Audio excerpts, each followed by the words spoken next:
Alors j'en ai beaucoup, c'est difficile d'en choisir juste un, mais je pense que je vais prendre l'exemple de mon dernier projet en Papouasie-Nouvelle-Guinée.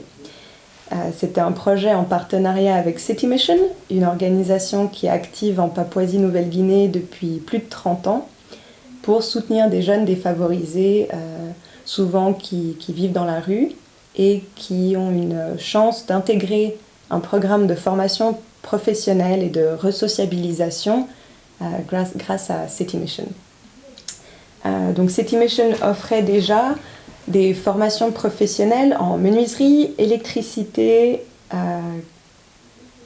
métallurgie, plomberie et mécanique automobile. Et ils avaient déjà un groupe de formateurs sur place. Donc mon travail était de former ces formateurs à notre approche pédagogique sport et jeu et de développer le curriculum de formation qui était jusque-là inexistant. Donc nous avons travaillé ensemble pendant 3 ans pour mettre tous ces éléments en place. Et puis donc une autre partie importante à savoir, c'est que les formateurs, pour la plupart, sont eux-mêmes issus du programme de City Mission et n'ont pas forcément terminé leur scolarité et ont simplement appris sur le tas à travers ce programme et sont devenus comme ça formateurs. Donc on a fait une semaine de formation sur les approches pédagogiques de sport et jeu, sur comment préparer une séance de formation, penser à des activités, faire des recherches sur les matériels à utiliser en classe, ou bien sur les compétences justement d'un bon formateur.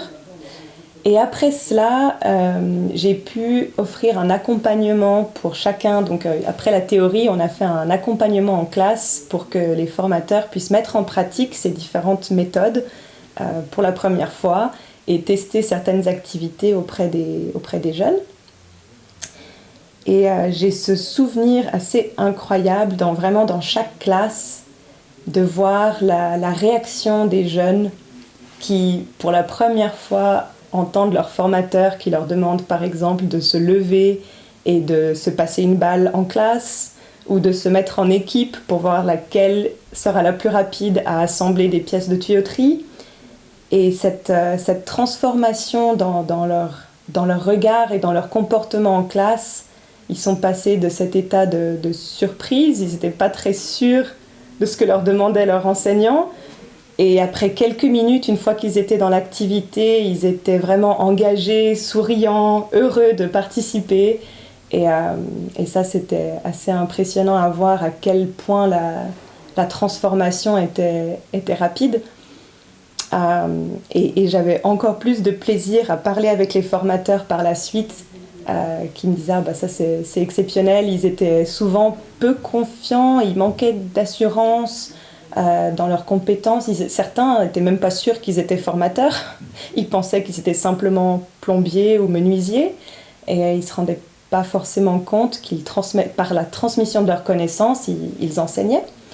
Et ils étaient vraiment heureux eux-mêmes de faire ces jeux parce qu'ils se rendaient compte que ça améliorait vraiment l'apprentissage des élèves, qu'ils avaient moins besoin de faire de discipline et que d'une séance à l'autre, les élèves retenaient mieux leurs leçons.